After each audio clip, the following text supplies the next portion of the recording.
kami dari kelompok 10 yang terdiri dari Devi Yulviana, Wafiatul Nurzuki, dan Penny Trinasiti akan mempersembahkan hasil karya kami dari mata kuliah Manajemen Penyelenggaraan RA dengan judul makalah kami Manajemen Hubungan Masyarakat RA yang diampu oleh Bapak Roni Harsoyo MPD.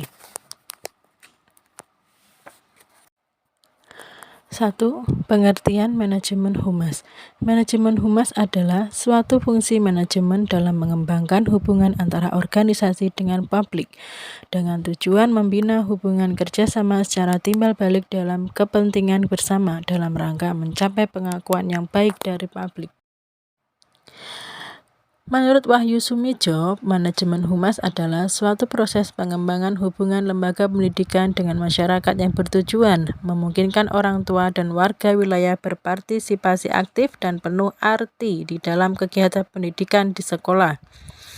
Menurut Kustadi, manajemen humas adalah suatu fungsi manajemen yang menilai sikap publik, menyatakan kebijaksanaan dan prosedur atau tata laksana seseorang dalam suatu organisasi atas dasar kepentingan publik dan melaksanakan rencana kerja untuk memperoleh pengertian dan pengakuan yang baik dari publik.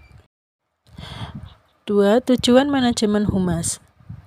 Yang pertama yaitu mengembangkan pemahaman tentang maksud dan saran-saran dari sekolah. Yang kedua, menilai program sekolah dengan kata-kata kebutuhan-kebutuhan akan terpenuhi. Mempersatukan orang tua, murid, serta guru-guru dalam memenuhi kebutuhan perkembangan peserta didik. Yang ketiga, mengembangkan kesadaran akan pentingnya pendidikan sekolah dalam era pembangunan. 4. Membangun dan memelihara kepercayaan terhadap sekolah. 5. Memberitahu masyarakat tentang pekerjaan sekolah. 6. Mengerahkan bantuan dan dukungan bagi pemeliharaan dan peningkatan program sekolah. Peran dan fungsi manajemen humas. Peran humas di lembaga pendidikan yaitu terbagi atas 5 peran. Yang pertama yaitu membina hubungan harmonis kepada publik intern. Yang kedua, membina komunikasi dua arah antara publik internal. Yang ketiga, mengidentifikasi dan menganalisis suatu opini atau berbagai persoalan, baik yang ada di lembaga pendidikan maupun yang ada di masyarakat. 4. Berkemampuan mendengar keinginan atau aspirasi-aspirasi yang terdapat di dalam masyarakat. Yang kelima, bersikap terampil dalam menerjemahkan kebijakan-kebijakan pimpinan dengan baik.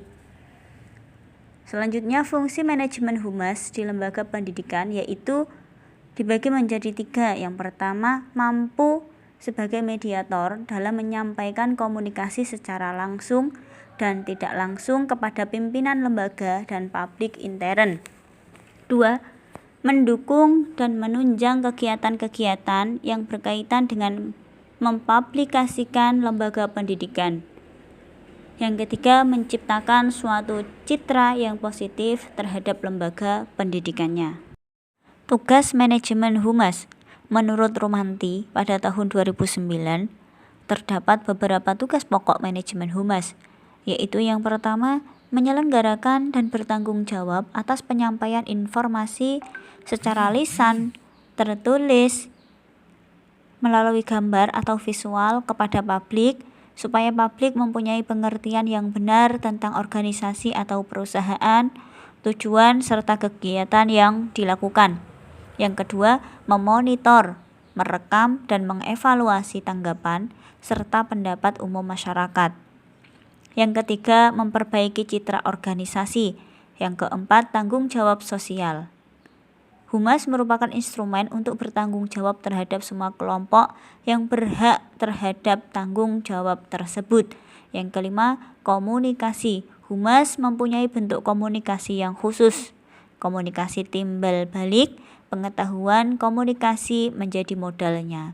Dalam fungsinya, komunikasi itu sentral, perlu juga untuk dimiliki adalah pengetahuan manajemen dan kepemimpinan struktur organisasi. Evaluasi humas. Penilaian merupakan aktivitas yang dilakukan untuk mengetahui apakah tujuan yang ditetapkan tercapai atau tidak, serta membuat nilai apakah aktivitas berjalan sinkron dengan planning. Evaluasi dilakukan dengan membandingkan antara akibat nyata menggunakan akibat yang dibutuhkan. Evaluasi bisa dilakukan dalam aktivitas tengah berjalan atau pada akhir kegiatan. Tujuan penilaian menjadi upaya untuk melakukan tindakan pembugaran. Komponen dalam pengukuran serta evaluasi program PR yaitu 1. Memutuskan tujuan serta objek. Spesifikasi yang bisa diukur yaitu dengan mengungkapkan tujuan yang akan dicapai dan asal daya yang akan dipergunakan pada pencapaian tujuan. 2. Mengukur keluaran PR, yaitu yang akan terjadi yang dicapai dari suatu acara secara langsung dan berjangka pendek, baik secara kuantitatif maupun kualitatif. 3. Mengukur akibat PR, yaitu mengukur terjadinya perubahan perilaku, pendapat, serta sikap. Termin ini lebih sulit dan memerlukan portofolio. Yang keempat adalah mengukur akibat usaha serta atau organisasi, yaitu mengaitkan akibat acara dengan dampak pada organisasi, sebab program PR ialah bagian pada mewujudkan suatu tujuan organisasi. Proses manajemen humas RA.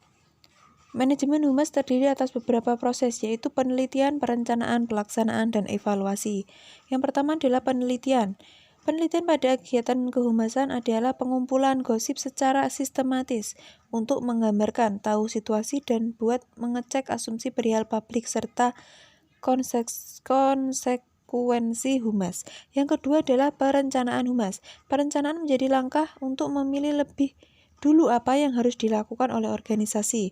Yang ketiga adalah aplikasi humas, yaitu aplikasi dalam sebuah manajemen terdiri dari beberapa kegiatan, pengorganisasian, penyusunan, pengarahan, pengawasan, dan penilaian.